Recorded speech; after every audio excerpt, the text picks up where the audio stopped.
The starting point for me to do or take up long distance running was, believe it or not, ego. Every distance that I'm accomplishing is longer than what I've done before. So it was that whole number driven thing. I just wanted to see better numbers on my Garmin, on Strava, etc. Over the last few years, I find running more as a me time for myself. It's a meditative sport. I was reading about that, the race chronicles, what you did on your blog. So the last 15 kilometers you said took you an awful 4 hours plus. 4.5 hours, right? 4 hours. That's brutal. Brutal. You know, I tell people, even people who do marathons, Dilip, that after 30, whether you run another 10 or 12 or you run another 50, it's your mind which takes you to the finish line. Your body is anyway given up. So your body can take up the stress only till about 30-35 kilometers. Beyond that, whatever distance that you do is your mind carrying you through. And that's exactly what happened with me. I read a book on Navy SEALs. And if you've never read a book on Navy SEALs or if you've never watched any documentary on Navy SEALs, please do go watch that documentary. It's an eye-opener. And the way they are trained, it's another level, as you know. And I also feel sometimes that we are constantly competing with someone in life and in more performance, but you can be surprised by someone else. Totally. But endurance sport is largely where your opponent is yourself. It's just you. You, right? Yeah. I mean, because of course. you got to make it to the finish line. Yes. You go all out in that 21 kilometers for whatever time that you're running, whether it's 2 hours or 2 hours 15 minutes, 2 hours 30, depending on your ability. You do put in your best in that time frame. Or if you're doing a 10 kilometer distance, you do a lot more. You put in a lot more in that 10 kilometer distance. In the 42, you have the distance and you also have to put in the effort, and that's a combination that I don't enjoy. So if I'm doing a long distance, I would rather smell the roses, look around, enjoy the views, and then do that long distance rather than worrying about what am I doing? Am I kind of clocking right? Am I right on the pace that I should be running at? Hi, welcome to The Other Side. I'm your host Dilip, an entrepreneur and an endurance athlete. In this podcast, we will explore the experiences of high-performing individuals while unpacking their mental and physical fitness routines that took them to where they are.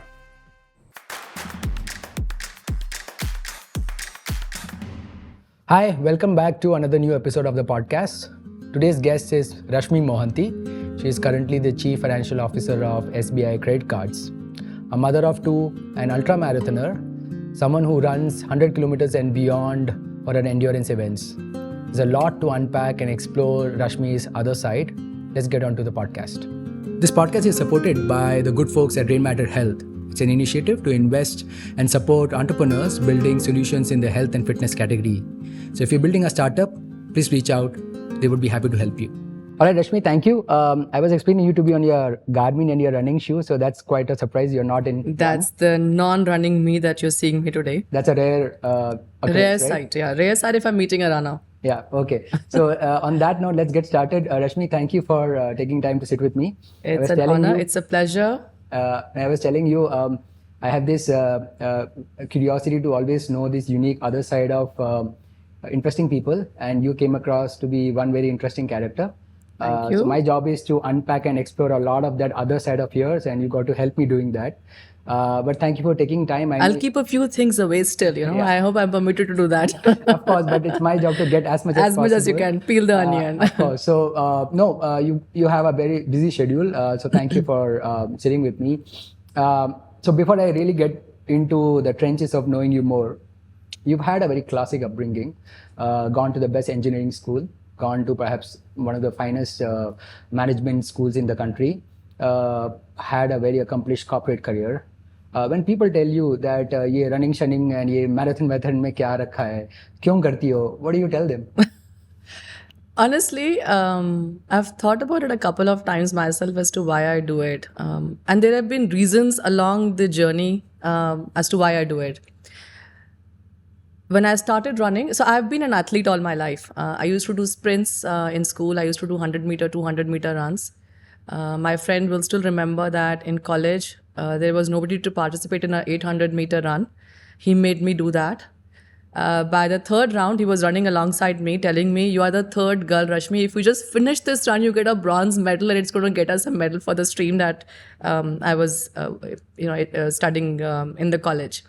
I used to do jumps as well. And then, of course, life happened, got married, had kids.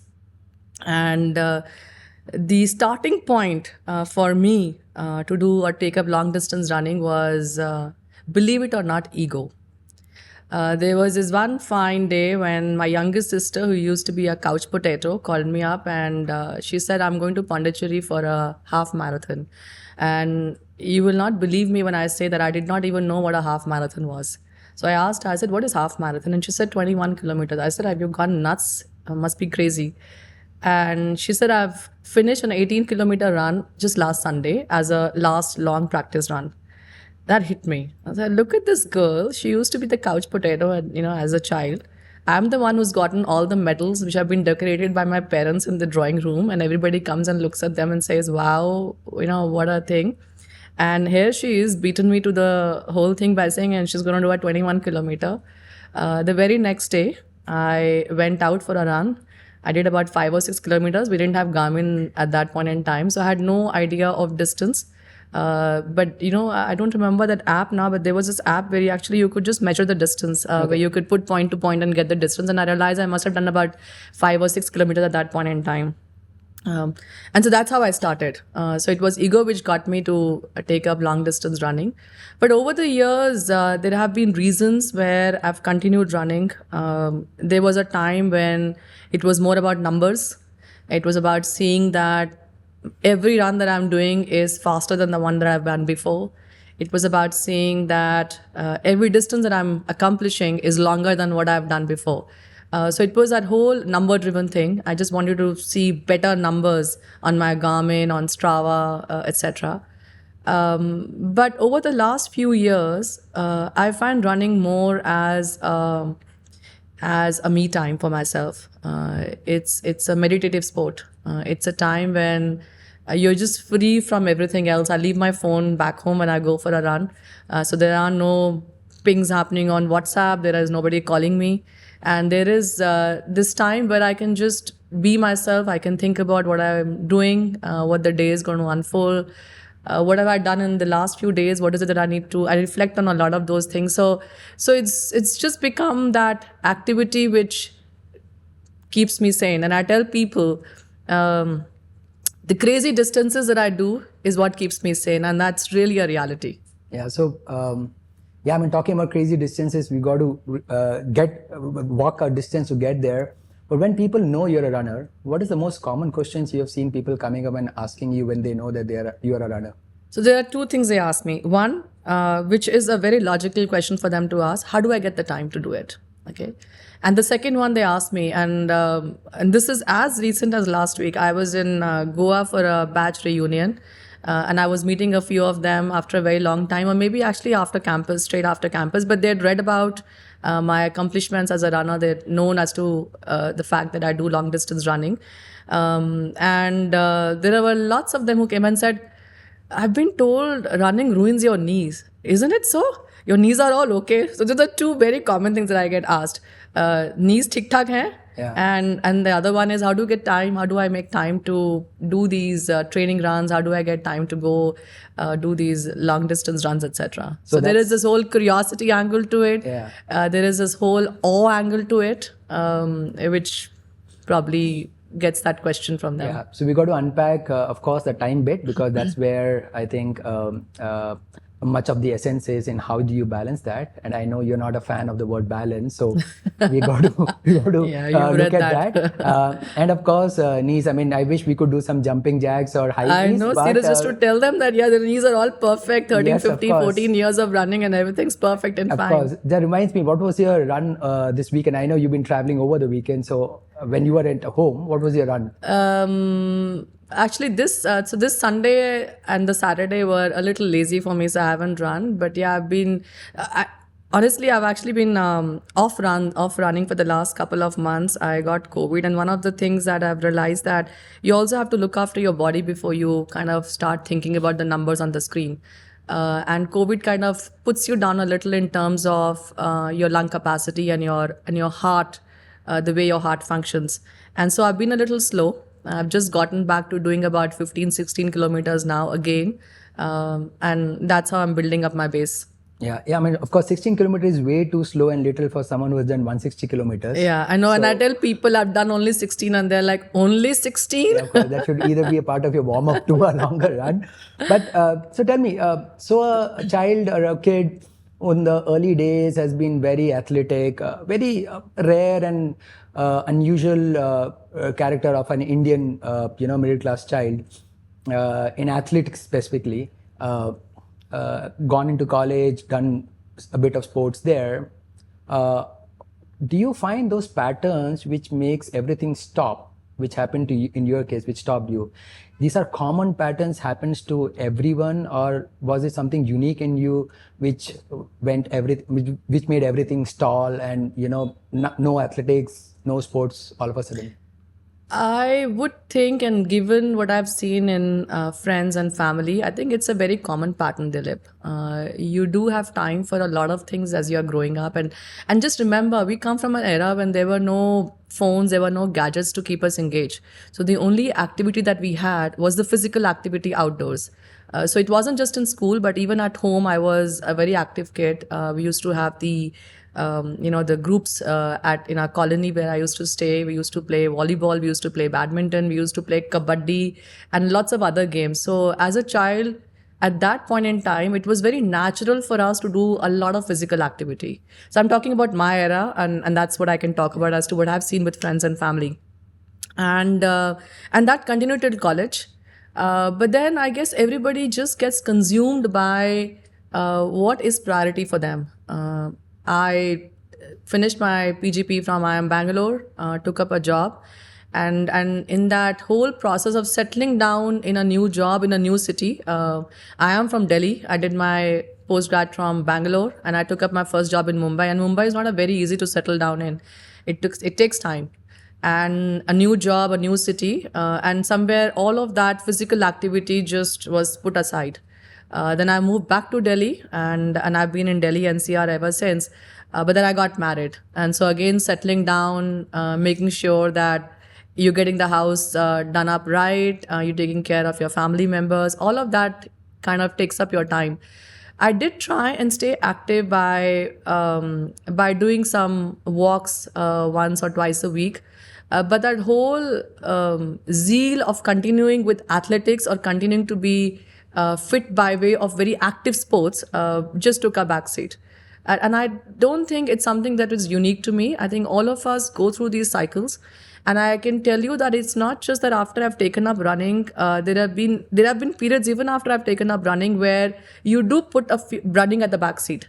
There are things that are important for you at that point in time in life, and you have to give away something. Something gives, and some of the times it's your running, it's your active lifestyle which gives way.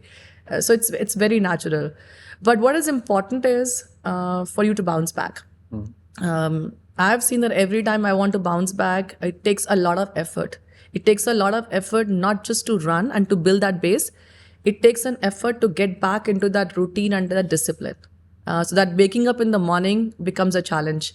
If you wake up, you will lace up your shoes and you will get out of the house. But that whole getting up in the morning, getting out of the bed, telling yourself that yes, it's something that you will enjoy and you will never regret coming out of the house, takes up a lot of effort to do that.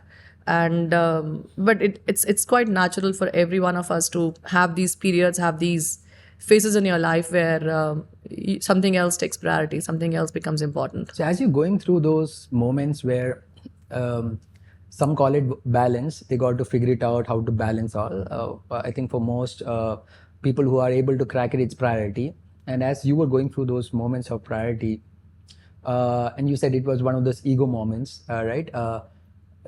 The renewed interest and the renewed entry back into running as your primary source of health and fitness, was it something beyond that ego moment? Were there a streak of time where you felt, look, a lot of slump, not able to get fit, marriage, child, work life? Or was it like this eureka moment, you realized, nay, it's a challenge and I got to take it ego? So was there a streak of situational circumstances where you said that I'm not doing anything and that ego moment kind of really edged you, or it was just that eureka moment? So I would say it was an eureka moment, Dilip. As I said that I just and let me kind of give a positive side to it. I got motivated. I used the word ego earlier, but let me just give a positive spin to it. I got motivated with what she was doing, given that she'd not been an active person as a child. But it took some time to build back that fitness. It wasn't easy.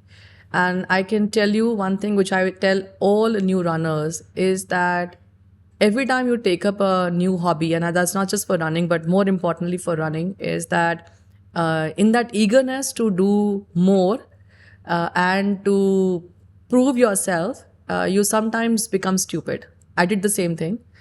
So while it was a eureka moment, it was a big motivation for me. But there was also this thing of saying, let me catch up. I've kind of left behind a lot many years where I've not been active, where I gave up my active lifestyle. And it's time for me to catch up for all that lost time. And like everybody else, like every new runner, I also went into this frenzy of running every day, running more and more every day. And 4 months later, I was sitting with an orthopedic doctor, telling him I've got a pain here and I've got a pain here, and he said, "Stop running."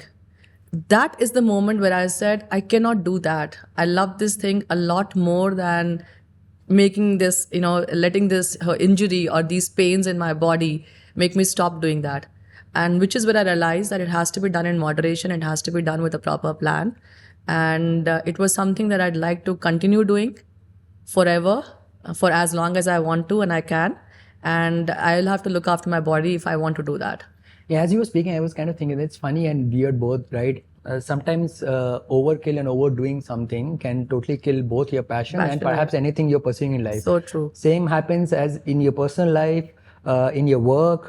You try to expend more energy than what it's required, and when you need it, you don't have it. The obsession sometimes completely kills the case. Yeah. So that hustle mentality and the grind, sometimes I feel is over celebrated.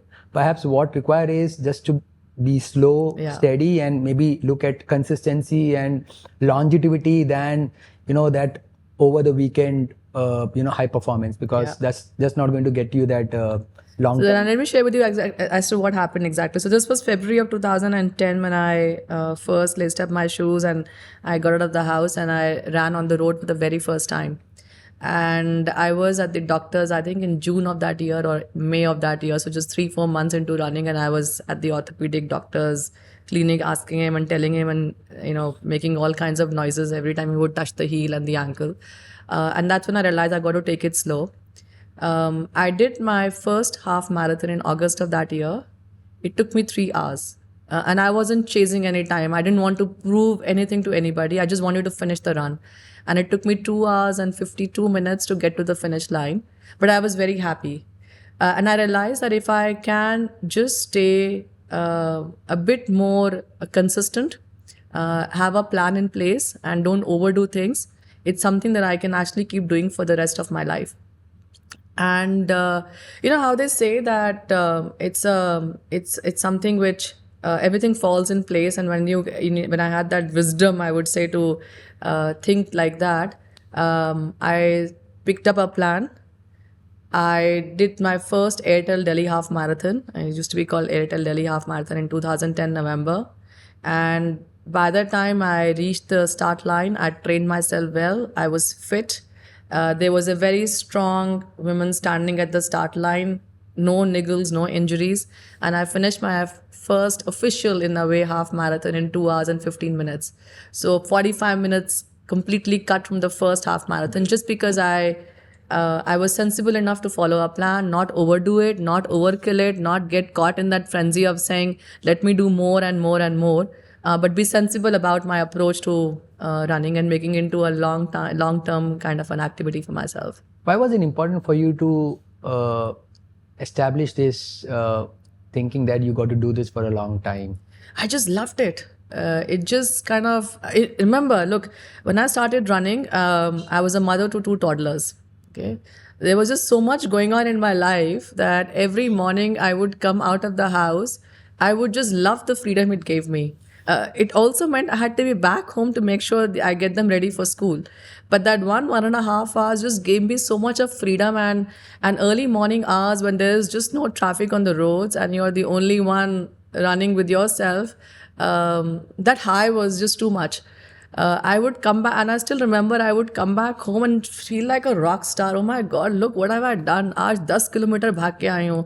आज 1 घंटा 6 minute नहीं, आज 1 घंटा 4 minute में 10 kilometre भाग के आई हूँ. So all that high was all those endorphins, as they say, were just enough to tell me that it's something which, if I can continue doing, is really going to help me in my life. I mean, I think, I'm not sure it's fair to comment, but I think maybe when you started and you resumed your running, probably a big anchor was your early days, because Yes. you were into athletics. Absolutely. So physiology-wise, maybe you had some bit of aerobic build. More than the physiology, I would say the temperament, the mindset. Right. So therefore, I wanted to also bring upon very important anchors at that time, which were your parents, right? That's also very unusual family fabric, right? Those days, I'm thinking maybe 70s and 80s, you won't have a lot of household where parents are encouraging kids to go and, let alone athletics, do sports. I mean, maybe some might do hockey or cricket, just looking at what's most a common sport, but athletics, right? Tell me, do you think you would have done what you had did if it was without your family support, or were you the don't think rebellious part, or you had the family? I think I had a family. So look, we come from a family with 3 sisters. And forget about what you're talking about, people and parents not agreeing to or not focusing that much on athletics or extracurricular for their kids at that time when we were growing up. But we were a family where we had 3 daughters. And for the parents to actually think about helping them grow, where they said academics is something that's going to really change your life. And I would rather spend money on your academics and your education than save it for later for your wedding. That is what my parents had as a mindset. And they had clearly told us from the very beginning that you want us to spend money on our education. It's something we will support you till you want. We don't want to save any money, because we know that as long as you're educated, you will make yourself, you will find your way to manage your life the way you want to. So that was the first part of it. When they also realized that I'm into a lot of other extracurricular activities, I used to be a good athlete in school. I used to also be a good debater. I used to participate in poetry and declamation contests, etc. They realized that it's something that they will have to, they have to help me with. So they said, we don't have a problem with all of that, but it came with just one condition: your scores and your grades can never fall. And I still remember every year when I would take my report card to my father, he would look at it. There was this nod, which meant well done. Okay. Every time I would take a medal back home, there was this pride that he had. So, and I realized that's something which is important for them. That they really like me accomplishing in both areas. But it was an unwritten rule, an unsaid rule. You got to get your grades, and then you're free to do whatever you have to do. It made them proud of what I was doing otherwise, other than academics. But the academics was supreme. So in some way you were But they did help me continue with all of that. Yeah, so in some way you were already doing the balancing act. In a way, trying to balance my parents' expectations of being a good student and yet continuing to be with my extracurriculars. As they say, expectations is the root investment in the middle class, society. So true. It was instilled in you. But let's say fast forward now, when a lot has changed, and now you're mother of 2 very adult, growing, boys. Do you think that balancing act between expecting that you got to also do academics and any extracurricular activity, that still holds true, or your mindset as a mother has changed now? It's completely changed, and I would say, Dilip, it's also because the way the kids are growing up these days. When we were growing up at that point in time, why was academics so important for parents coming in from a middle class background? Was that it used to be, it was the only door opener that we had. We knew it's going to change the life. It's going to change the way we will live in the future.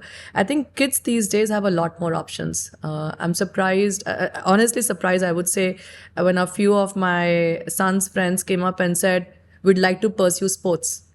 And while academics is important, but I want to go study abroad in a particular university because they have the best cricketing team.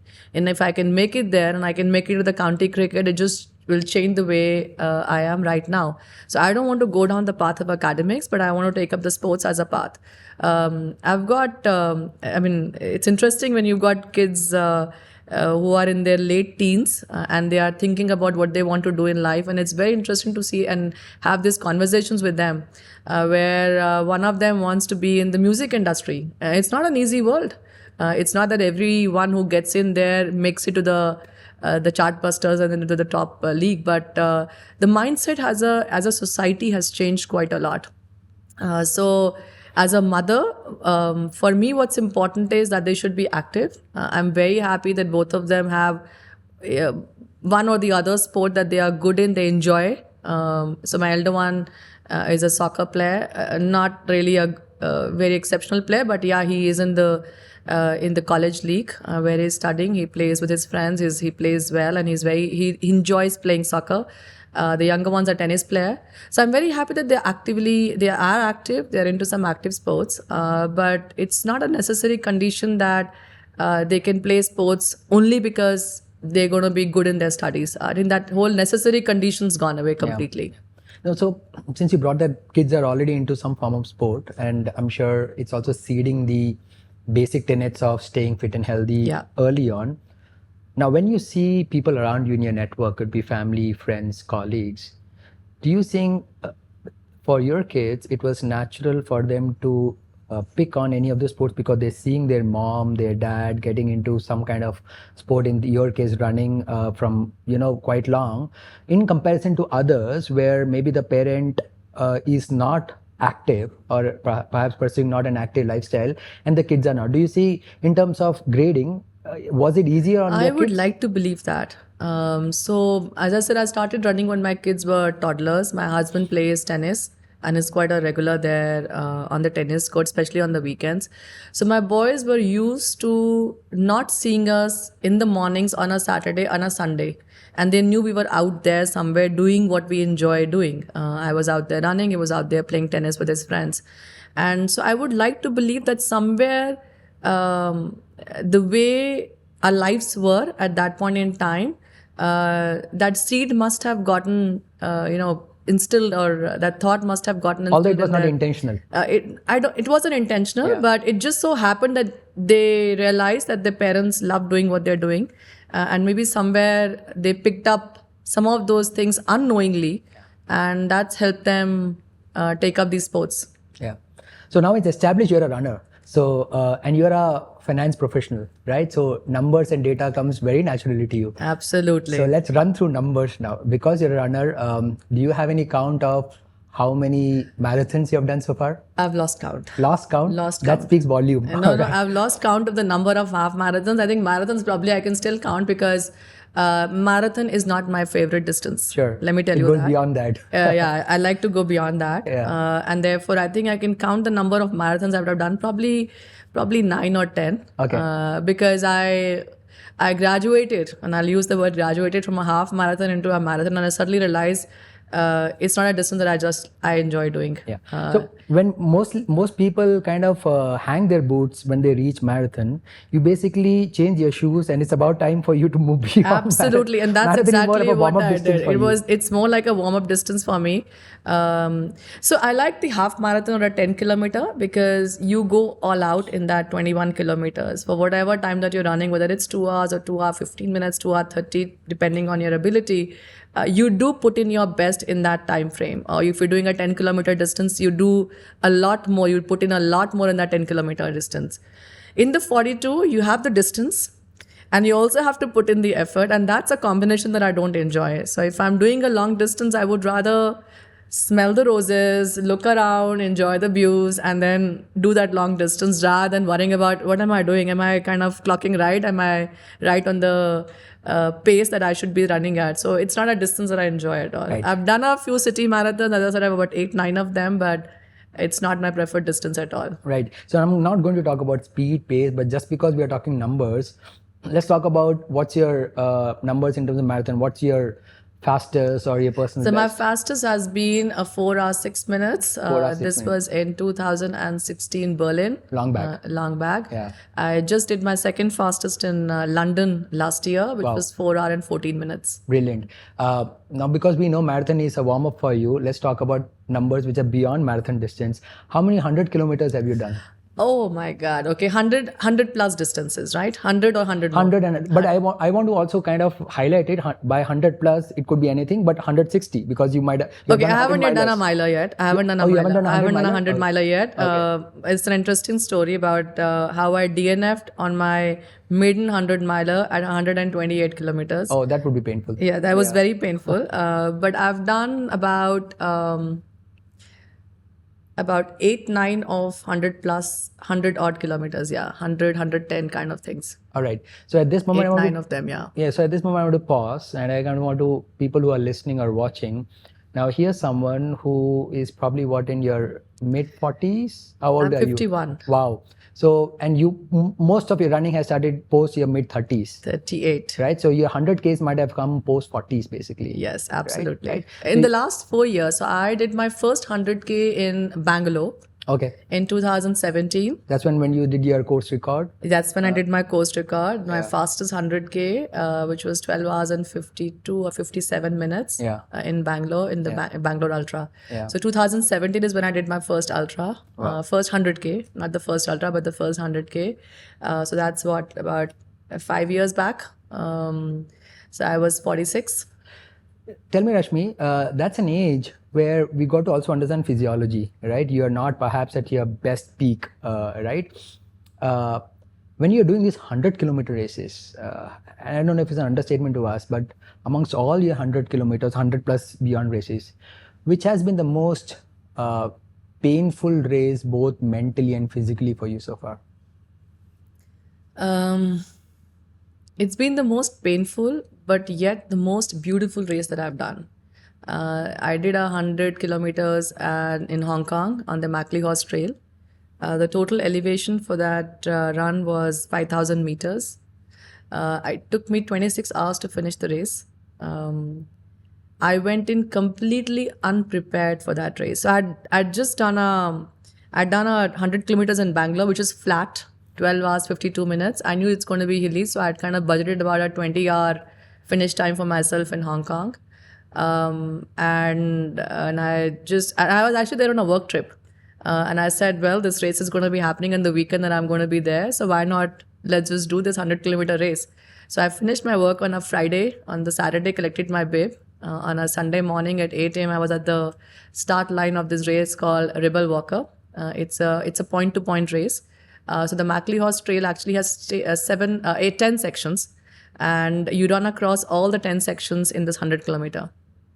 And it was brutal. It was brutal because the terrain itself is very, very difficult. You have steps that you climb. You don't have a proper muddy path as you would expect in a trail run. You do have that as well, but that's just about 10-15% of the entire 100 kilometers.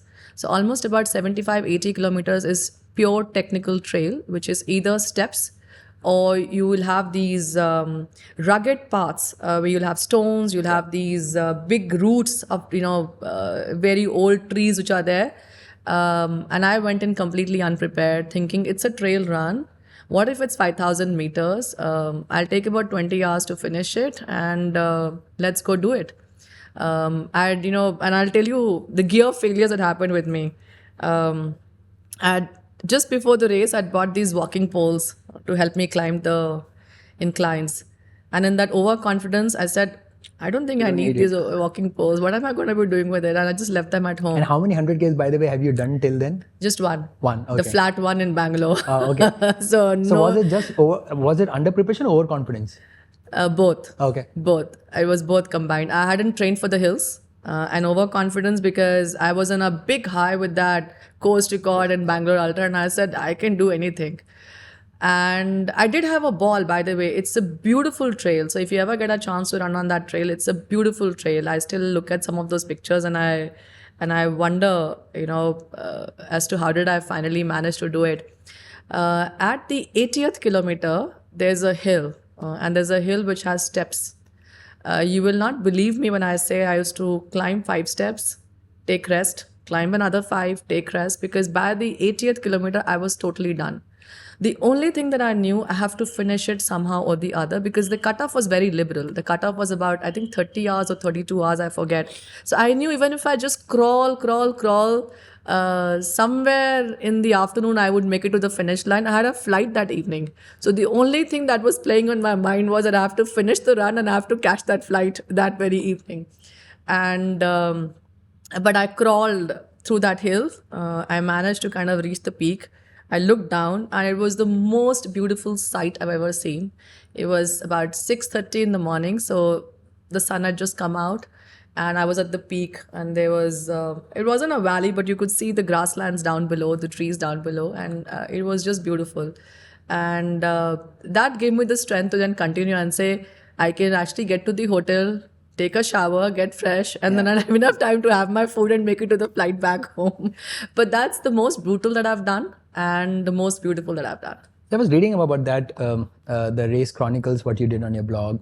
So the last 15 kilometer you said took you an awful 4 hours plus, 4.5 hours, right? 4 hours, That's 15 brutal. minutes. Brutal, Just totally 15 brutal. kilometers. Just 15 of course, there's kilometers. elevation, but 15 kilometers, typically, ideally, you probably will do in less than an hour. An hour or a little and a more, half. but 4 hours. 4.5 hours, yeah.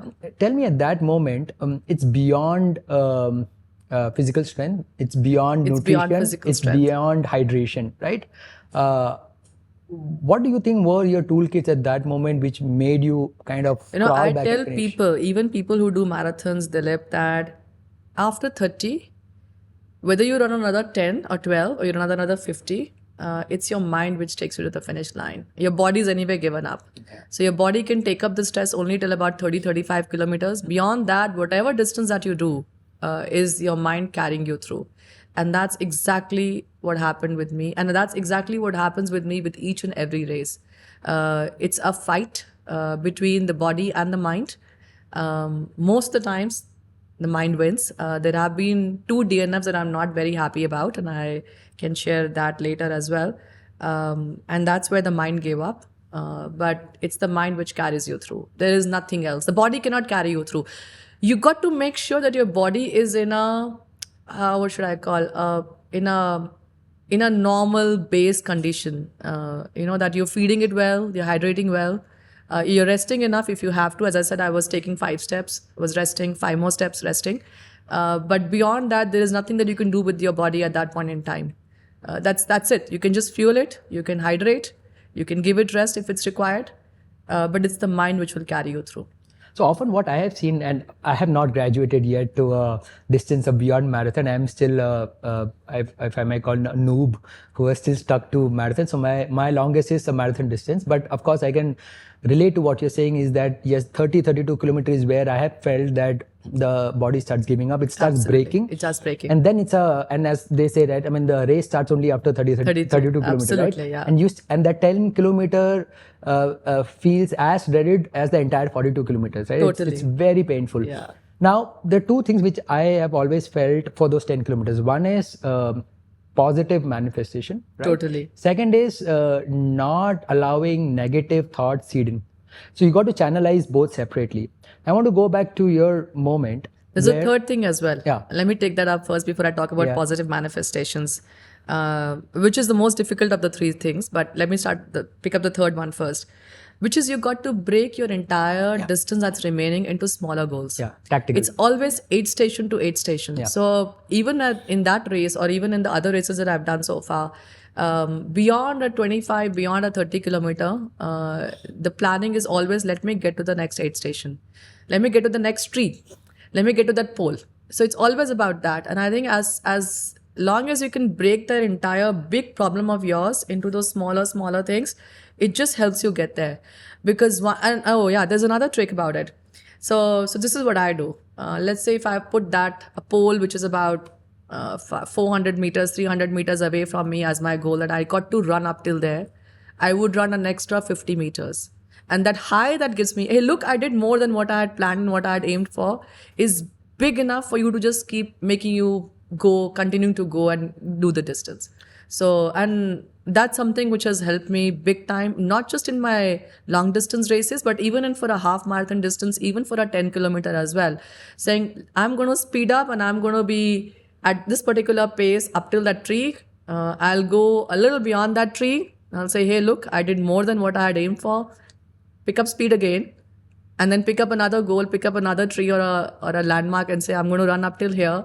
And then let's see what happens after that. I don't think a better playbook can be written, because this is a classic someone who is mother of two, demanding job, who kind of resonates everything to life and work, because that's exactly what we go through in life, right? I mean, Absolutely. I have a toddler at home right now, and I'm constantly thinking, okay, let him be 3-year-old, then probably then 6-year-old. So I don't have to worry about his school yet. But once he's 4, maybe I start worrying. But that's what life is, Dilip. That's what you do, and that's exactly. And if people ask me sometimes, and if you go read blogs, and you'll have people write about how running is a metaphor for life, which is absolutely true.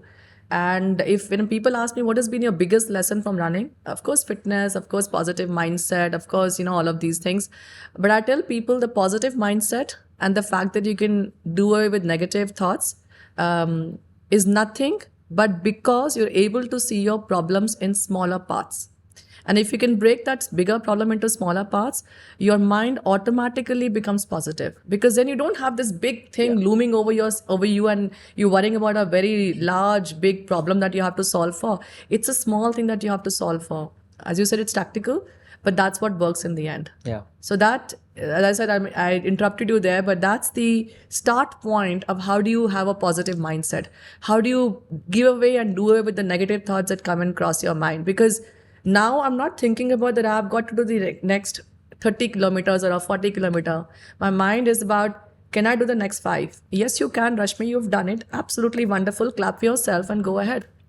Yeah, no, absolutely. As a fellow runner, not an ultra runner, I can totally second that, because that's something which I seem to have worked for me so far. I'm not sure if it's a common playbook, but seem to have worked for me, because both while training and also in a race, at the onset it might sound like a huge distance and a very hard session to do it, but once you start breaking it into these small micro moments and milestones, it just becomes easier.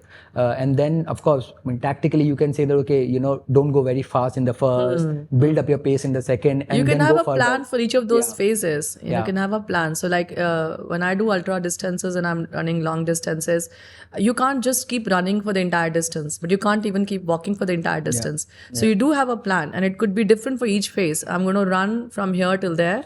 I'm going to walk the next 500 meters and I'm going to pick up pace again, and I run another kilometer and I'm going to walk another 500 meters. So that's how you break the whole thing up. And as I said earlier, the whole positive mindset and not having negative thoughts is an outcome of how you plan that entire race. So how you break that down. Yeah, so going back to that moment where 15 kilometers took you 4 hours, right? And I'm sure, like we said, it's beyond physical and beyond the the knowns, which are your nutrition, hydration.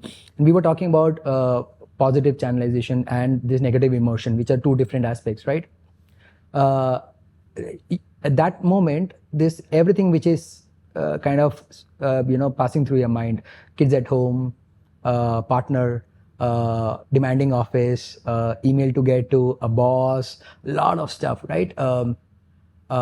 What are the 1 or 2 things, and I'm sure it has occurred to you not just one but multiple times, what are the 1 or 2 things which you now know is a classic template for you, that when these thoughts cross your mind, which is also pulling you down physically, you kind of revise and bring them back and you are able to anchor further? So your question is, what do I think about, and what do I how do I get out of that mode of thinking about? Because now physically you're in a bad shape, mentally as well. And these are moments which is beyond your control, because now all those thoughts are coming to you, right? So what seems to have working? I actually, and very honestly, this is a very honest, confession here. I do 2 things. I visualize the finish line, the medal I'm going to get. I still remember, and I'll give you an example. I did my first, Kavita used to organize the trail run near Delhi and near Faridabad, which is called the Bhatti Lake Ultra.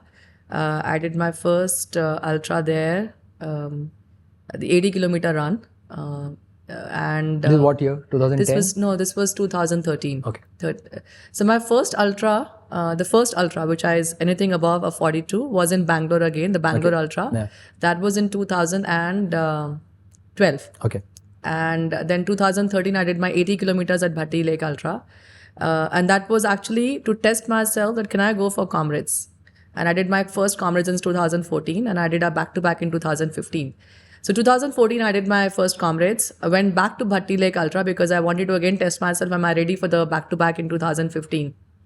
And I was just, I was struggling with an injury at that point in time. And it was just a 50-kilometer run. So imagine I've done a 90 in May, June of that year. October, November, I've been training well. And I land up at the start line and I had some niggles and some injuries. It was a Bhatti Lake. The Bhatti Lake in October, November. It was just a 50-kilometer run. I struggled big time. It was a 2-loop run. I finished the first loop. I wanted to sit down and just give up completely. And I still started. I said, I'm going to just walk if I have to. Because that particular year, Kavita had this really beautiful medal for the finishers. And that's all I was thinking about. I said, I've come here because I had seen the picture of that medal. I want to be at the finish line and I want to get that medal back home. So not sometimes, but for me, visualizing the finish line, the fact that I'll be able to sit back, take off my shoes, will have a medal around my neck, that keeps me going. Tactically, what do? Tactically, I start counting. There was this one particular Standard Chartered Mumbai marathon that I was struggling in. And you know the course very well. So you do the loop and you come to that, the ceiling. Yeah. And then as soon as you're getting off the ceiling, you hit that whole creek section, the IIM creek section. I don't know why, somewhere I just lost it. Because the ceiling is a beautiful, place to run in. So you've got this really nice, peaceful surroundings that you're running on. And suddenly you come and hit the Mahim Creek and there are people all around you and horns and everything else. There's so much of noise. And I just lost it at that point in time. And I just started walking. And I said, no, I have to pick it up again. I have to get back into the rhythm. And that's when I discovered if I start counting, it helps tactically. So then I count from 1 to 100. I count from 100 to 1. I do my alphabets A to Z, and then I also do Z to A. So that is something that I do tactically. But yeah, I think just to get back into the focus and to remember that why am I here? Why did I pick this particular race? It could be the medal. It could be the fact that I was celebrating my 50th, the start of my 50th year. And I wanted to start it with a big bang. And I said, let me go do a 100-kilometer run in a stadium. Can you imagine running those 400-meter loops? Like a hamster. Oh my God. Yeah. 14 hours. It took me 14 hours that day to finish a 100-kilometer. Yeah. But I did that loop because I wanted to get that medal as a start of my 50th year birthday celebrations. So you have to have that reason as to why you are there. If you're just there for the heck of it, I think somewhere along the way, the motivation will die, you will give up. Yeah. So just remind yourself of why you're there, what you're doing. Yeah, so you also spoke about DNF, right? And I feel that just makes this sport so human and so relatable because you can't be all the time finishing super fast. You can't be all the time on the podium or top 10. There are moments where regardless of who you are, where you're from, you would cross that path where it just goes beyond you and you cannot kind of complete it, right? So those DNF moments of yours, and there are a lot of DNF moments in life as well, right? Absolutely, right? Absolutely. So in life, in work, in at home, when those moments come, you got to sit back and introspect. Have you seen the introspection for your DNFs in your endurance pursuit is any different from your introspection of DNFs of life in general? It's the same. Broadly speaking, but when you're looking and analyzing the DNFs on your races, more tactically, it's more technical and more tactical because you have to also understand what failed you at that particular moment. If it's the mind that failed you, it's very similar to what's happening with you in your life. And sometimes you do fail because there are things happening in your life which you carry with yourself as you're running. and you get overwhelmed at some point in time in that race, and the mind just gives up and you DNF. The DNF can also happen because your hydration was not right, you were not prepared for that race, or something went wrong. Just something went wrong that particular day. It just wasn't your day. So you got to sit back and look at things as to why it happened. With life, it's largely about your mindset. For a race, it's mindset. Also, tactically, what went wrong in your training, in your hydration, in your fueling yourself. So you have to think along those lines, and I do introspect. I've had 2022. Actually not 22, but 21 December and August of 2022. These 8 months I had some very good races, but I DNF 2 of my A races. So I usually pick a race for the year, and I train towards that. And the other races then become a training for that particular race. So the 2 A races that I picked up, one for 2021 and the other one for 2022, were I DNF both. And I can relate that some of it was due to the things that were happening in my life, and I somehow carried that into the race, and therefore probably was overwhelmed by the distance, by the incline, by the difficulty of those races. But somewhere in, at least for one of those races, I also had to sit back and think as to what went wrong. What did I eat wrong that I had an upset stomach, and I had to stop when I had to stop. So but do you think, is it easy to kind of restrain not those aspects of life seeping into this pursuit? Because we are all recreational athletes. We are also living a hybrid life, in the sense that you train as an endurance athlete, but there's an endurance life beyond that, which is family and work. And which is why it's very difficult to put the two out and separate the two out. Somewhere that whole, your personal life, your non-endurance life does creep into your endurance events as well. But in your experience, what is the least someone can do? And I like we said, you cannot keep the two separate, right? You just but cannot can you limit it in such a way that it's you can limit it in a way. I think it's about how you start, how you reach the start line, and it's also about sometimes using that as a means to propel yourself in your non-endurance life. Sometimes with the high that you get of finishing an endurance event can really change the way you're looking at things in your own life. So it's about how you start, as I said earlier, it's about when you are at a start line, there has to be a purpose, there has to be a reason for you being there. It just could be that you're going to have a party with your friends for the next 2.5 hours when you're running a half marathon, a local city half marathon. It just could be that. There has to be a reason why you're there. You just can't turn up at a start line and say, "Chalo, aaj 21 kilometer bhag ke aate." It's never like that, right? There's a purpose. You just might be training for your A race, and this half marathon becomes a good training for you to test out: is my nutrition right? Am I fueling well? Is my training going right or no?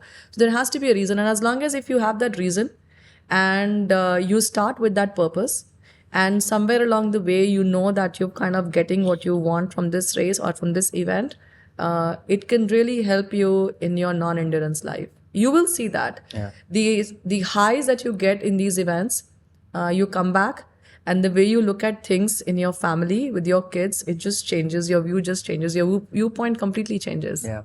Talking about reasons, you spoke about Comrades. So for folks who don't know, Comrades Marathon is approximately 90-kilometer race which happens in South Africa, also known as one of the most challenging and brutal road races. The ultimate human. It's called the ultimate human race on the planet. Every alternative year they go from one downhill, uphill, up and down, and Comrades just happened as we sit down and talk. Sunday. It was over the weekend. Yes. You did it twice. I did it twice. What was your reason to do it first, and what was your reason to go back and do it again? The first year was, I had a friend in Delhi who had done the Comrades. So we used to help him train. And by that time, I'd already done a 50-kilometer run. And I wanted to see as to how much can my body help me go longer. So the first year was absolutely testing my physical limits. I actually, honestly, if I have to be honest, I tested my physical limits not at the Comrades, but at the Bhatti Ultra, which is where I said, can I be on my feet for 12 hours or no? I took 12 hours and 20 minutes to finish the 80-kilometer distance, but that's a trail run, rocky, and a bit of an incline as well. And that gave me the confidence that I can go and do Comrades in South Africa as well. I also wanted to, I just heard so much about it, the whole history behind the race. And you know why it's called the ultimate human race? I have my theory. I don't know why they call it the ultimate human race, because you land up at any ultra event, what you see are people who are trained endurance athletes. And I'm not saying trained as in professional, but people like me, recreational, but a lot more trained and a lot more focused in terms of doing endurance events. You land up at the start line of Comrades. There are people who've just done a 10-kilometer, who've just done one marathon, few marathons, and they're at the start line. So they're out there doing that race. They're not people who've trained, or people like they're not you and me. They're not professionals. They're not people for whom running is the life. Even for us, we are recreational. But as I said earlier, running's a big thing for me. We don't get the put on the plate because we run. Exactly. And the first year I was there in 2014, there were 14,000 people. And it was a party on the road, 12 hours of just partying on the road.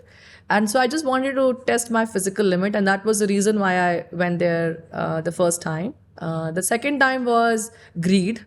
I wanted to get a back-to-back medal. And because it's up and down? It's an up and down. So I did the down first. Okay. And I went for the second one. And this was a year I just changed jobs. And it was a job which required me to do a Delhi-Bombay travel every week. And so training was difficult, given the kind of travel I was doing. But I said I have to go and do it. That was my reason, the back-to-back medal. Wow. And that's why I was there. But South Africa is a beautiful country. It's a country where the normal person on the street has this whole sporty aura around them. It's a country where you find all kinds of sports being played, right? That's the only country where you'll have a cricket and a soccer and a baseball and all kinds of sports being played there. So it's a beautiful country. So I was reading your blog where you were also kind of documenting the experience of your comrades. Tell me, what is that feeling? Because that's not a common feeling you would elsewhere get if you're not an elite athlete, where people are calling out your name, people are celebrating about you. Oh, and absolutely. I have to tell you, I didn't had someone call out my name, but I had that experience when I was running Boston Marathon last year. I could see a lot of Indians who were settled in Boston. They would look at you and they could identify you are an Indian, and they will call out you, and they will cheer you in Hindi to kind of give you that feeling that we are there for you. And trust me, not kidding, it just gives you that energy spike without having those gel. Totally. Just to get you that back on the track. Yes, you're doing that, right? It just gives you that that unfiltered endorphins, right? Absolutely. And that is something which you don't usually have it if you're not, like I said, an elite athlete in any sport. I mean, you're a cricketer or a football, you go into a stadium, people will call out. But if you are someone at corporate world, other than your birthdays when people are calling out your name, right?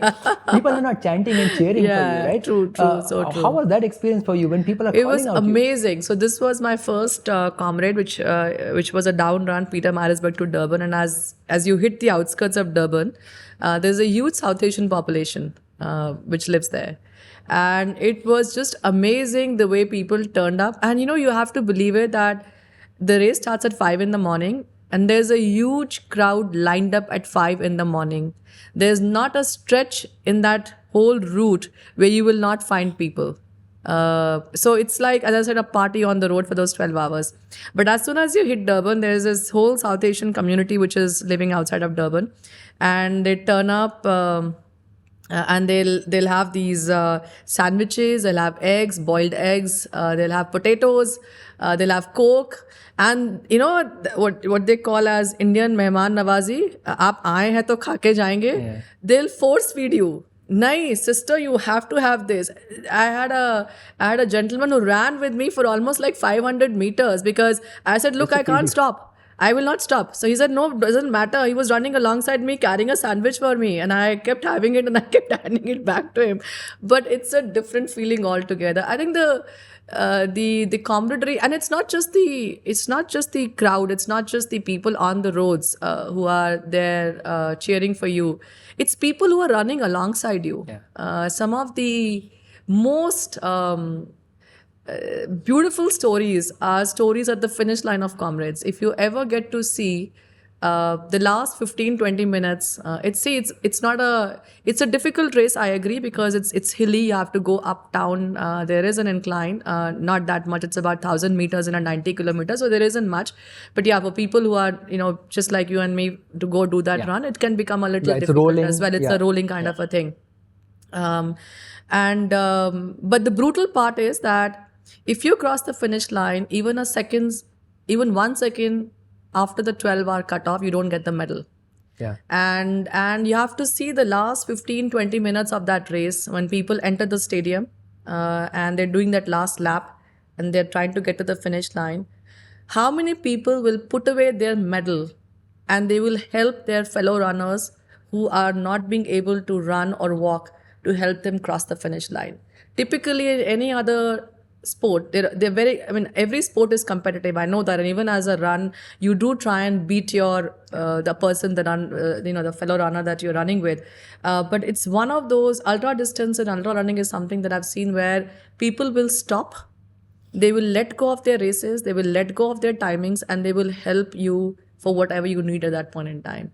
So it's an amazing community of people. The most humble, I would say, they just leave their corporate titles somewhere at their homes when they are coming and starting those races. That feeling was just amazing. That was just beautiful. These are moments where I often tell people that, look, these are things which you won't get unless you play sports of any kind. Right?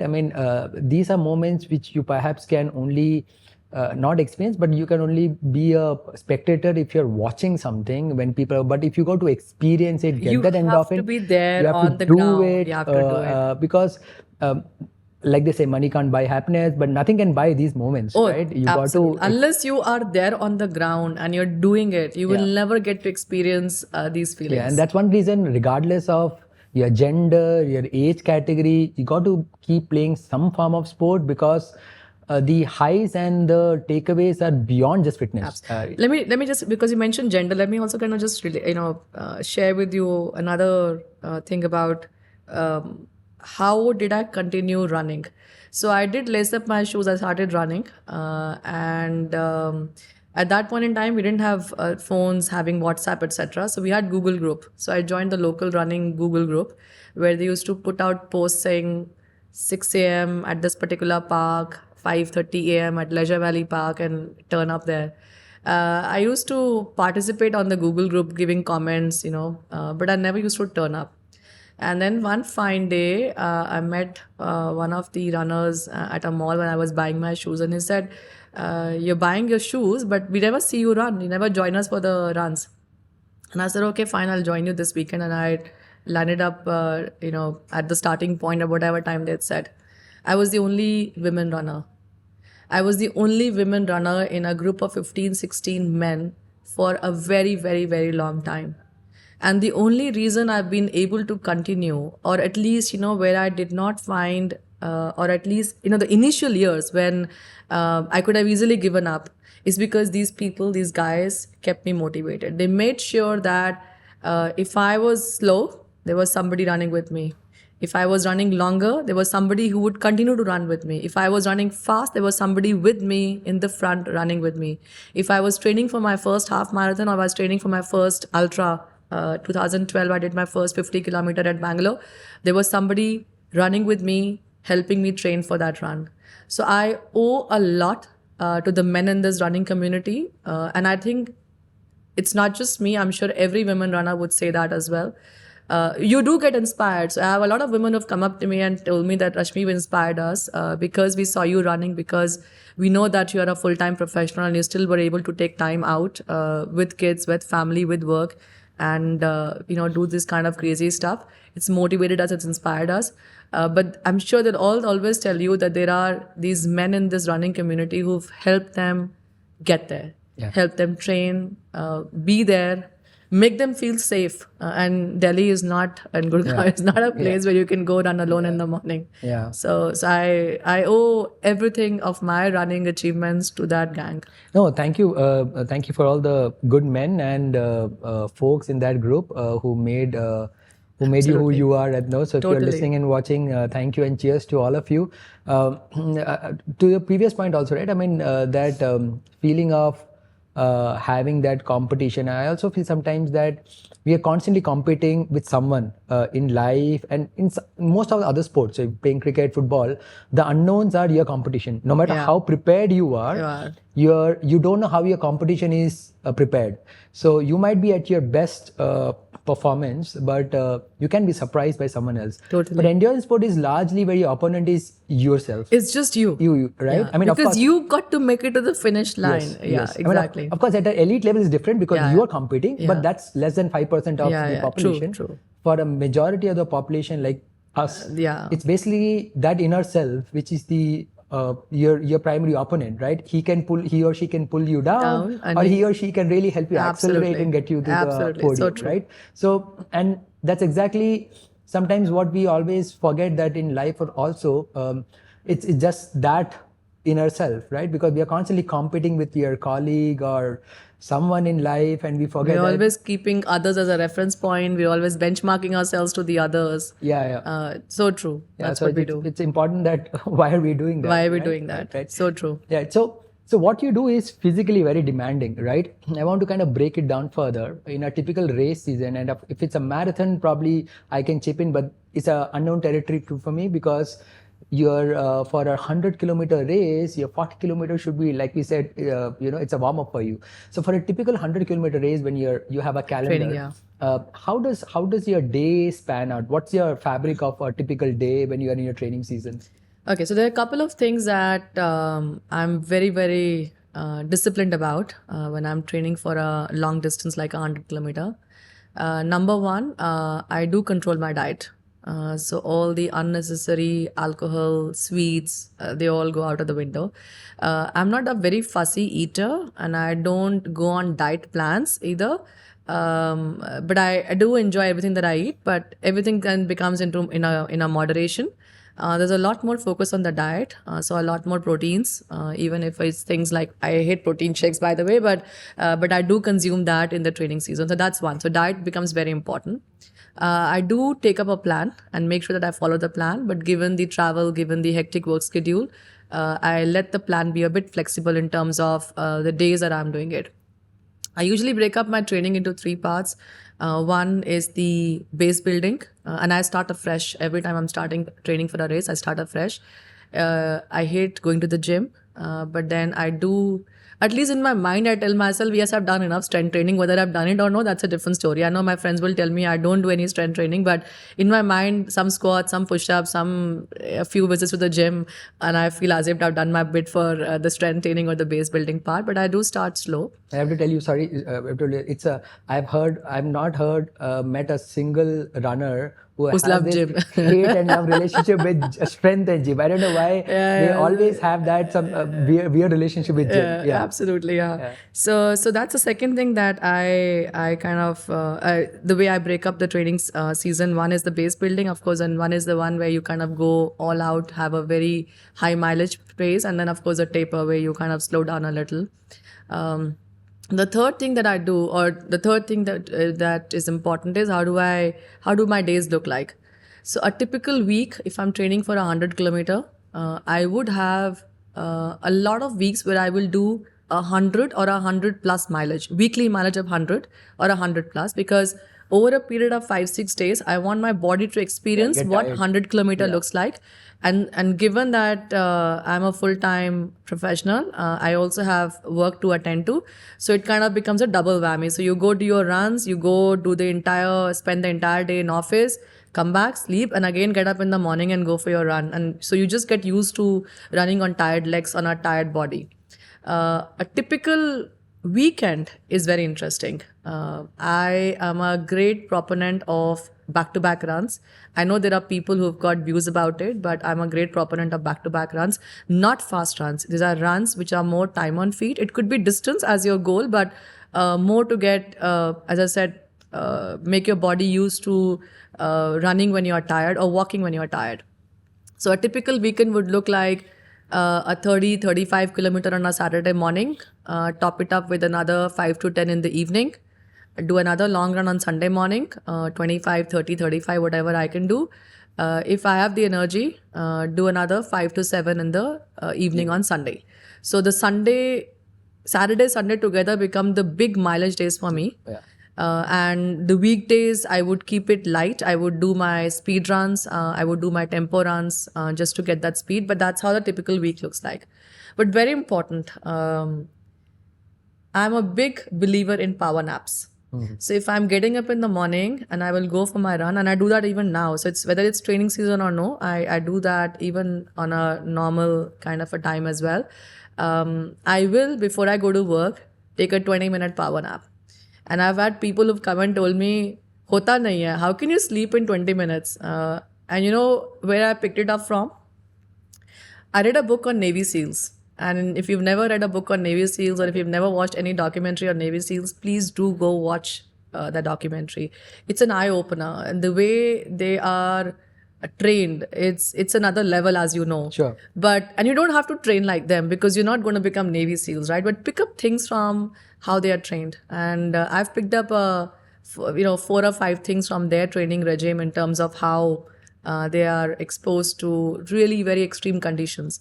And there is this one part in every Navy SEAL documentary or book that you will read is about how they can fall asleep anywhere. It could be sitting on a sofa, it could be sitting on a rock, it could be lying down in a bed, and how they can fall asleep like this. And I've actually picked up from, and there's a technique to it, by the way. There's a solid technique as to how you can just lie down on your bed, and in 30 seconds flat or 1 minute flat, you can fall asleep. And 20 minutes later, you can get up. You don't need an alarm for that. Wow. The body wakes you up. So that's something that I do very often. So that's your performance Enhancement drug. Get your power naps. Get my power nap, Right. absolutely. But look, 100 kilometers is a massive number of volume, right? I mean, specifically for someone where recovery doesn't come that easy. Yeah, right? I mean, and especially at this age. Yeah, and the age factor, Yes. right? Also, with someone who lives multiple lives of identities, right? I mean, there's a home, which itself is an endurance work. Then there's a work. Right? And then it's your passion, Yeah. right? And amongst all, you got to squeeze in that unfound few extra hours of sleep, which ideally should have come to you naturally, but it isn't, right? So in a very packed day, where do you position sleep and recovery? And have you been someone who's been struggled? No, I have never struggled, and that's where I guess your first comment about work-life balance comes in. You got to prioritize what is important for you at a point in time in life. I've always said that over a longer period, you will balance out work, life, passion, everything. But at a point in time, there is one particular thing or 2 things that you'll have to prioritize. Which means that when I'm training for my races, everybody at home knows that mama or the wife's training for the race, and therefore her sleep on the weekends is sacrosanct.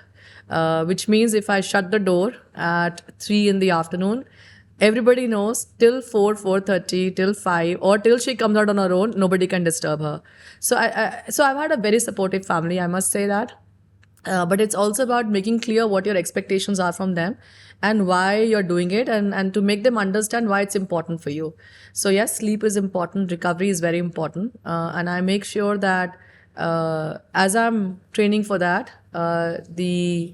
the people around me are aware of what I'm doing and why am I doing it, and they support me in that cause of mine.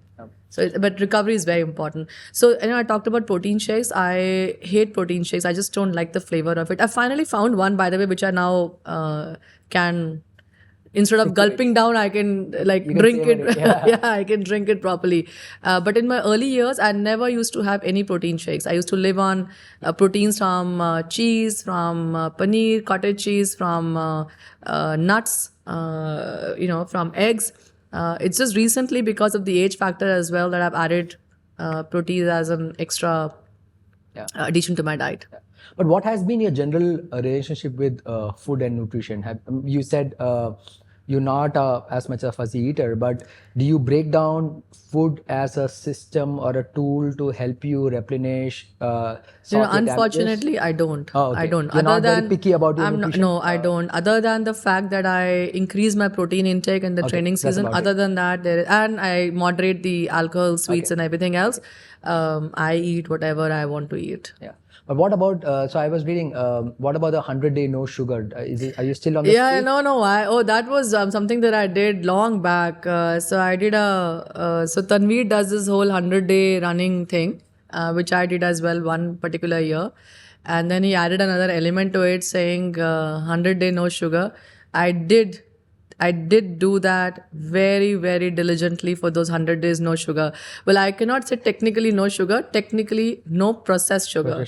You were having your fruits. I had mangoes to an extent that nobody can imagine. It was mangoes in the morning, mangoes in the afternoon, and this was summer season, right?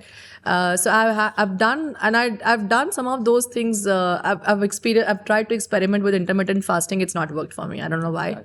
It's not worked for me at all. I've lost energy. I've felt very fatigued. People tell me that they get more energy, they've become fitter, they've lost weight. I have actually put on weight. I get more tired. So I've experimented with that.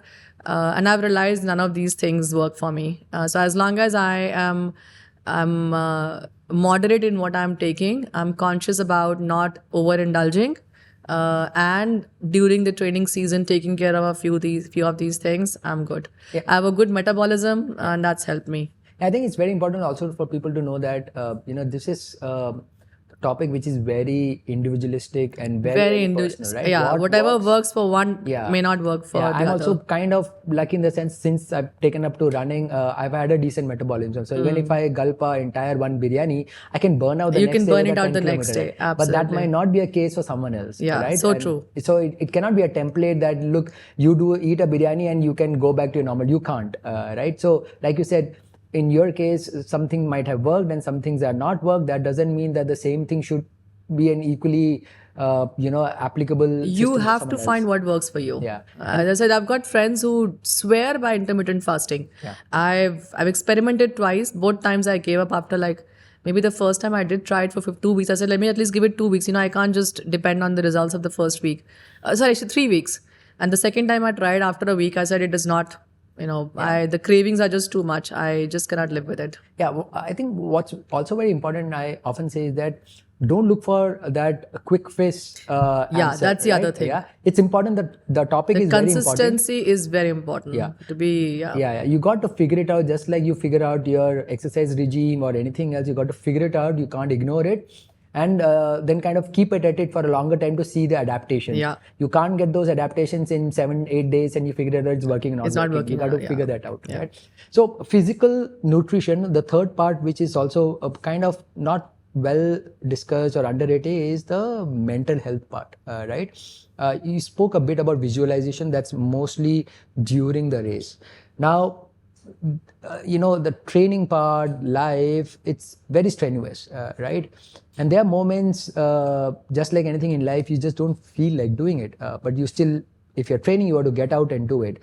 But there are also, as we were discussing, these channels which will either intrinsic or external, which will seep into you and can pull you down. What's typically your toolkit for mental health? In the sense, just the way you're training physically, just the way you have a nutrition aspect, what's your toolkit in how you train yourself mentally to stay fit? It's so one thing is that I don't believe in the word coincidence.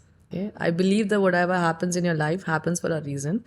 You may not know it at that point in time, but you will, in hindsight, you will figure it out as to why it happened, when it happened, or why did a particular thing, come into your life. So in 2010, when I started doing long distance running, I was at the very same time also introduced to Buddhism. So I'm a practicing Buddhist, and that is where I get my mental strength from. It's just changed the way I look at life right now. It's given me that view of life where I alone can write the script of my life. And I alone am responsible for the way of my life is going. And that, I guess, is where the mental thing comes from. I remember the same 80-kilometer Bhatti ultra run. So I chant every day as a practicing Buddhist. I chant every day. So by the way, I just don't only run long distances. I also come back and chant, and then I go to work. That's another endurance. That's another endurance thing. And I'd made up my mind. I said, I want to finish this run. It doesn't matter if it's a trail run or whatever time. And Kavita had a cutoff of, I think, 13 and a half hours. So all that I wanted to do was just make it to the cutoff. I did it in about 12 hours, 24 minutes or something. I don't remember exactly how much time I took. Or 13 hours the cutoff. I did it in whatever time. But I made the cutoff. I got the medal. And I'd also told myself that if I make the cutoff, I will go back home and chant for an hour. And Dilip, I did that. Wow. So imagine you're starting a run at 4 or 5 in the morning. You've gotten up at 3 in the morning to get to the start line. You've done those 13 hours of being on the trail in the heat. October is a very bad month to run in Delhi. And you get back home, you freshen up, and then again you sit down and chant for an hour. But that's where the mental strength comes from. So, and by the way, I'm not trying to propagate, and I'm not trying to tell people that this is the way to build your mental strength. But my point is that you will have to find one anchor. You will have to find that one means which will give you that peace and that calm. It could be meditation. It could be chanting. It could be as simple a thing as reading a book. I've also, by the way, this is another interesting story. So before my Bangalore Ultra, I remember that I'd missed the date for registering for the Ultra. A friend introduced me to Anand and said, can you please take her registration as well? He made a fuss about it, but finally agreed and said, yeah, let's get her in. And I trained very well for it. I'd really put in my best effort because I'd done my comrades in 2014, 15 back to back. 16, I did my Berlin. I did my personal best there. I went to Chicago in 2017, had a very bad race. So I came back home and was very frustrated. I wanted to break the 4-hour thing. Instead, I actually finished in about 4 hours and 26 odd minutes or something like that. And I said, I've got to do something to get my mojo up. I need to do something different. And I said, the longest I have on my list is a 90. Let me go to 100. So I started building on that marathon training for the 100-kilometer run. Okay. And when I got back home from Chicago, I started doing longer runs to train for it. And I knew I was in the best of my ability to crack 100. I had no idea I'll do so well, but I just knew I'll have a good time. But mentally, I was not prepared. And that's a fact. And I picked up a book from, it's called Nowhere to Run. Nowhere Near the First or something like that. Nowhere Near First. By this guy who's somebody like you and me, a US citizen. And he'd written that book about how he started running, Corey Reese. And he'd written a book about, and then he went on to write a book about his Badwater experience as well, which is another gem of a book. But he wrote that book in a very nice, humorous style. He talked about his failed attempts. He talked about his 100-kilometer races. And I don't know, somehow that gave me the strength. Before I slept the night before the race, I read a few sections of that book just to motivate myself.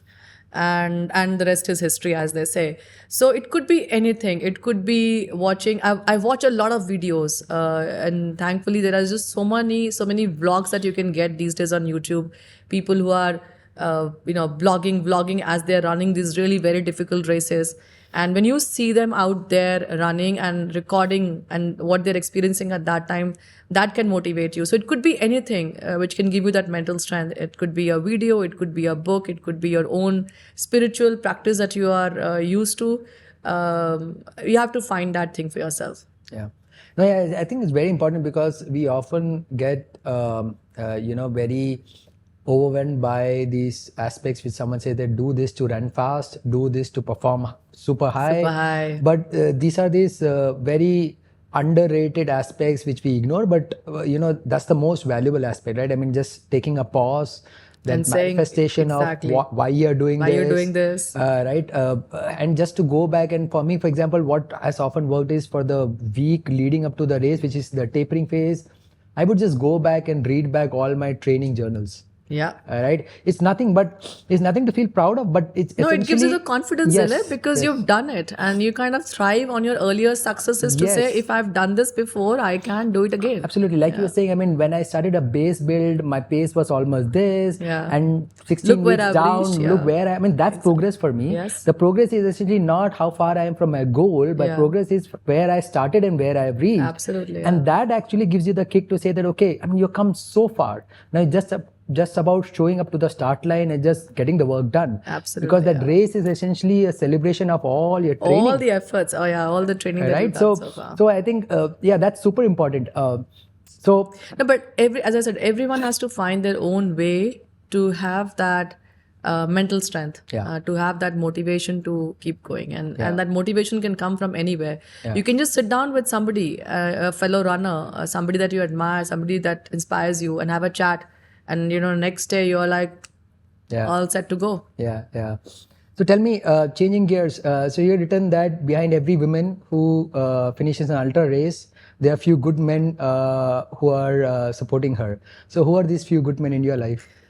So I talked about the gang that I used to run with. They are good friends. I mean, they're friends for life now. They've seen you in the worst of your time, right? I've had some of them crew up for me,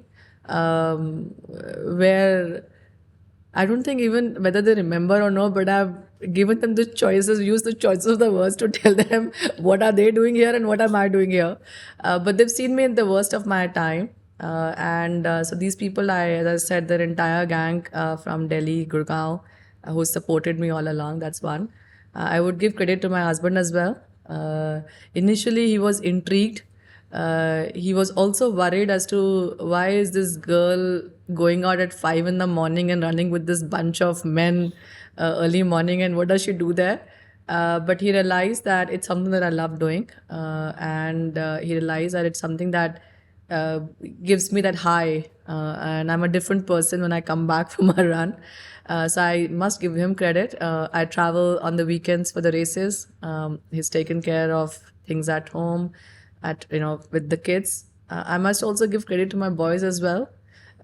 Sometimes they do come and tell me, hey, can you please just stop posting about your running thing? And you're meeting my friend while he knows that you run, but please don't talk about your running there. I get embarrassed. So I've had those moments as well, but I know deep down they're proud of what I've done. They are also inspired, and therefore they're in sports. So I think, all of these men who've kind of helped me get started and then helped me stay the course. Yeah. So ideally, I would have loved to ask this to those men, particularly your two boys and your partner.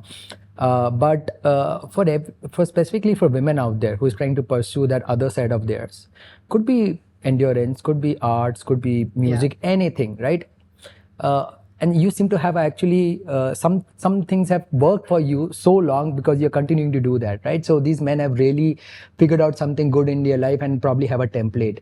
If you have to say 2 or 3 things what perhaps other men who might be listening and watching could apply and can create an anchor to their women in life, and the audience is the men here, not the women, right? What is that you have seen your men doing very well, which perhaps those other men could perhaps try and be that anchor to women in their life? So look, I think if I were to just talk about my husband, he's been a very supportive partner, not just in running, but even helping me in my career as well. So he's been support in helping me build my career as well. So to the men out there, I would just say that, as I said earlier, you will see a very changed woman who comes back after a run. Two, I was telling this yesterday in a speech, that we women are constantly on a guilt trip. You give us that leeway to go do our thing, and trust me, we'll come back with such a big guilt that we will do whatever you want us to do. I don't know if I should like the honest confession, but, but honestly, I'm but so that's glad the you're thing. so honest. No, it is the truth. It is the truth. You are constantly on that guilt trip, especially as a mother.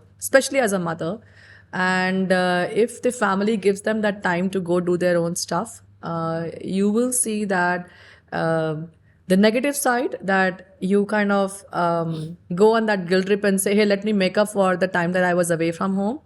On the positive side, it's a way of showing your gratitude to the entire family, not just the men, but the entire family, to say that they let her go out and do whatever she wanted to do. And as I said, running is one kind of thing that you will do. You could be, you want to paint. You've got a hobby, a photography hobby, and so therefore you're out there with your group doing all of that thing.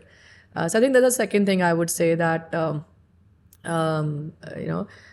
which the men can do.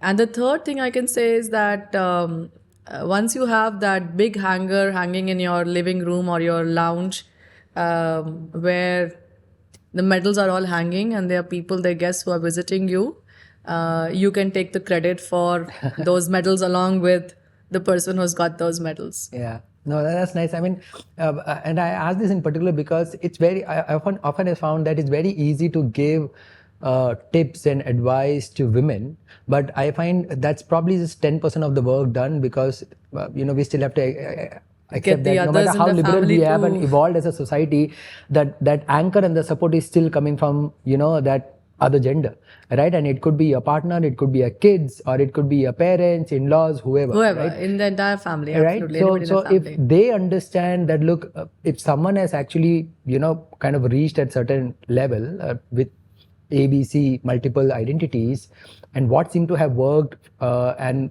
like in your case, your men were very supportive, both at home and outside. My biggest cheerleader, sorry, I'm going to digress from this whole men thing, but my biggest cheerleader is my mom. Wow. Okay. She keeps track of what time is this race going to start, and she'll ask me, how much time will I take? Are you going to be eating on the way? Who's running with you, not running with you? Where is everything, the entire details. She is my biggest cheerleader. And the person who would call me when I'm standing at the start line and message me is my mother. My husband will never do that for me. After I finish, the first call actually goes to her and tell her, Mama, I'm safe. I'm absolutely fit and fine. No injuries, nothing. But she's my biggest cheerleader. And is it a conscious effort on your part to involve her in that? Yeah. Okay. And has that been there from childhood, that because she's seen you in the athletic side? So I think it's been there from childhood. She's seen me get those medals back home on the sports day, the athletics day, or whatever other sports that I used to play. So she's, as I said, even my father, he was very proud of the fact that I used to get these medals back home. So she's been involved, and more so now, because now it's not just about getting that medal. It's also about, I guess, somewhere as a mother, she's all constantly worried that am I okay or no, because you do put your body to a lot of torture whenever you're doing this kind of endurance events. So I guess somewhere there is this whole worry about, I hope she doesn't overdo it. Let me just make sure that she's fine. And that's why, but besides the worry, that she's also, as I said, the biggest cheerleader. The kind of motivational messages that she sends me before, and it's just so sweet and nice of her to send me those messages, and I read them in the morning standing at the start line. Amazing. Wow. No, thank you for her to be that great support. No, as an extension to the previous part being the support, right? I mean, you touched upon, I don't want to pick Delhi as particular because that's the fabric across the country, but in our country, it's just not safe for women to be out there. Forget running, even if you're driving, it's not safe, right? Safe, but now you're running all alone, and I'm sure you have crossed situations where you might be alone doing runs at odd hours, early morning, late evening. So there's a genuine concern, which not just men, but anyone who cares about you, the well-wisher, is having back at home, right? But you still have to kind of go ahead and get that done, right? What are the things which has worked your way in a very reasonable manner where, and I don't know what seemed to have worked, that because you are doing it consistently month on month, year on year right now, because the concerns are genuine. It's only getting aggravated year on year because situation is not that very good. And I'm sure that might be a genuine concern for other men also, right? Yeah. Whether it could be their daughters, their sisters, or their wife, right? So what seemed to have worked for you where, your folks, your family still say that, okay, she would go back, she would come back, or do you have some gears, or do you have some touch points where you're able to tell them that, look, I am safe, I'm fine and I'm coming back? So when I'm training at that point in time, as I said earlier, I do make sure that I have a partner. Or if I'm running in the early hours before the sun breaks, the sunlight is there. But on our race day, and then I will move out into the. I will stay in a crowded part. Sometimes it's not easy to run on crowded streets, but that's the only way to stay safe in certain cities in India. The other thing on the race day, I will make sure that every time I reach a milestone, I'll just message and tell them I'm okay. I've reached this point. This is the time I've taken, and I'm feeling fine. Or that I haven't yet reached here, but and because I've told them a certain time frame as to when I'm going to be at each and every point, and if I'm not there, I'll just message them and tell them that look, there's something wrong or whatever it is. But I do make sure that I keep sending them messages during the way, if possible. And if I have a runner who's running along with me, and I do have a partner, fellow runner from Goa, who's been with me for a lot of my ultra races that I've done in the last few years. So they have his number. I'll try and give them the number of the organizer, if possible. So I just equip them and let them feel that yes, they have enough numbers to reach out to people they can go and connect with, and they can reach out to if required, and if they don't hear from me. So I think that's important. Your SOS contacts. SOS contacts are all there with them, and I also at certain milestones will message, will call and tell them I'm safe, I'm good. Yeah. What have you known about yourself after being a runner, which you didn't know about yourself earlier? And this is beyond your physical abilities. Oh, that's a difficult one, Dilip. What have I known about myself that I did not know earlier? I did not know the strength that I have and how brave a woman I am. Wow. Is it the same? I mean, I'm tempted to extend this. Is it the same thing you knew about yourself before being a mother? No. Okay. Any different you knew about yourself after being a mother? I'm a very patient person if I want to be. Yeah, these are perfect ingredients for an endurance runner. Absolutely. No, motherhood teaches you that patience. Yeah. I don't know, in my case, is it the vice versa? I don't know. I still can't figure that out because I started running when I had my second child. So my elder one was just about 3.5. The younger one was about a year old. So I don't know if it was because I was a mother, had learned patience with the elder one, and therefore I could do endurance, or is it because I was doing endurance and I need to have the patience to do endurance events, and therefore I was patient with my kids. I don't know which way is it, but it's worked. Yeah, interesting. So you are. So now let's touch upon that other side which we haven't spoken about, your professional career. You're accomplished, professional executive, corporate executive. You're currently the chief financial officer for SBI Cards. That's a super demanding job. What is the most common questions which people come up and ask you now that they know that you're a runner, about how to pick on health? I guess that's the question that they ask me. One, how did I start running? Number one. Two, how do I find time in a very busy schedule that I have? And three, as to why am I still doing it? Those are the three things that they ask me. They ask me tips on how can they start running, and my tip is just the most easiest thing that I tell them is that tomorrow morning, ignore everything else that's happening around you. Ignore your wife, ignore your husband, ignore your kids, ignore the Netflix and the TV and all that things going around you. Just lace up your shoes and just get out. Because if you can ignore that for 1 week, for 10 days, for 2 weeks, it'll become a habit. Yeah. That's how I get myself back into a routine. Remember, I told you there are off periods where you just stop doing what you are, stop running, or you're not practicing, and therefore you're taking it a bit easy and you become lazy. To get back into the routine is difficult, and to get back into that routine, the only thing that I have to do is just ignore all of that's happening around me and just say, even if it's for 5 minutes, even if it's for just 10 minutes, I will get out of the house. I will do that walk, I will do that run and come back. And that's what I tell them. If you can do that consistently, focusing on yourself, being selfish for that 10 days, for that 2 weeks, you are set.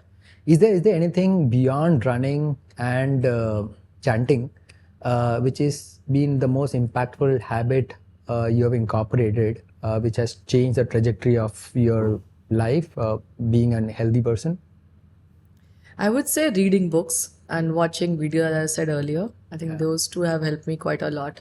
So I do read a lot, and as I said, with age, the genres change. Yeah. So from fiction, it's now moved to more of non-fiction, but non-fiction not in a preachy way, but more anecdotal, more examples, those kind of books. So I do read a lot, and that's helped as well. What is one habit you're really trying to get out from you? I mean, take it out from you so that you can get more better. Is there something? There are lots. Which is the most picky one? You always think you will work on it, but you can't. Which is the most picky one? I think it's about I'm taking time because I want to make sure that what I give you is a censored kind of a thing. But one habit, actually, there are actually quite a lot that I would like to change. One which is, let's make it easy. One which is hindering you, in performing the way you want, both as a runner and life, but constantly knitting on you, but you really want to work on it? Okay, so I'm going to give you a very nice answer. Yeah. I think one, and I keep telling myself that I will do this from this year. I really want to genuinely, I'm a runner, but I genuinely really want to do a lot more strength training. Okay. Seriously. That's a very honest confession. And I mean it. I mean, you can actually check with my friends. I've been telling all of them, this year I'm going to do more of strength training. I'm not going to get consumed by numbers on the running. I won't get consumed by this race or that race, but I really want to take time out at least 2 to 3 days in a week and really focus on strength training. And that's something that I genuinely want to do. So I'm just keeping my fingers crossed. As I said, I've kind of come out of the COVID and I've recently restarted my running. And I want to add strength now because I think this is the right time to add the strength thing into it. Yeah. So I've signed up to the gym. Yeah. I've taken up a gym membership. Wow. I mean, I don't want you to be the gym membership like the 0.2% population in India who take the gym membership but doesn't turn up. But knowing that you're a disciplined person, hopefully you will do justice to your membership. It's been 13 days. I haven't yet been to the gym. The gym membership started on the 1st of June, but I'll make it there someday soon. Yes, and then I'm going to make it into a habit. Great. I really do want to do that. No, I'm sure you will do that. You've been someone who's benefited from coaching in running, and I'm sure in corporate world you were saying you've been also in a way in a unique position where your husband, your partner, has also mentored you in a sense, coached you, right? Could you tell why in particular women should pursue coaching as an important tool in terms of self-improvement? Because that's underrated, that's not well discussed, and you come with that advantage of having benefited both in your pursuit of an endurance athlete, in your work-wise and elsewhere. So, any tips you have? I don't think it's just specific to women, Dilip. Okay. I don't think it's specific to women. I guess maybe a certain women population might benefit a lot more if they're not already exposed to what is their potential and how they can tap into it. And we do know a lot of women come from very different kinds of backgrounds, different, very diverse families that they come from, where the family pressure, the mindset that they've been exposed to, constrains what they can do. So I guess probably that part of the women population will benefit a lot more. But I would say in general, coaching helps. It kind of gives you that discipline. It kind of gives you that one person you can go and speak to, a person who can motivate you when you're down, a person who can not only be philosophical with you, but very tactically also tell you, tomorrow go do just this much. So you sometimes that kind of support and that kind of help really helps. Yeah. That really makes a difference. What is the most practical recommendation you may want? And this one I want to make it specifically for women who are sitting on the fringe to figure it out. Okay, I want to either lace up tomorrow or show up to the gym or anything where they want to explore their other side. Could be a passion project, could be anything, and not just endurance, right? What is that one most impactful recommendation? Don't procrastinate. Okay. That's the only thing I'll tell them. If you just make up your mind and just agree that you will do it today or whatever tomorrow morning if you're going out for a run, just go do it that one time. Just that one time. And just tell yourself, this is the only time I'm going to go do it. Because I'm 100% sure when they're going to come back after doing it that one time, they will want to do it again and again, and they will find that way to do it again and again. So if it's running, they will find that time. They will find that, those hours in a day where they'll be able to go out and get to the gym or get up early in the morning and go do their running. They will find that time with their, as I said, I've got a friend who's very much interested in photography. And she finds her time on a busy Sunday, and Sundays, in a family can be very busy, especially for a woman. But she's now put a routine in place for the entire family for a Sunday, where for 2 hours she just leaves the house and she goes out in this photography club and does a lot of that work, which makes her happy. So the only thing I'll say is don't procrastinate. Just go do it that one time. And when you do it that one time, you will know whether you want to do it again or not. And if it's something which you're passionate about, if it's something that you would love doing, you will find that second time.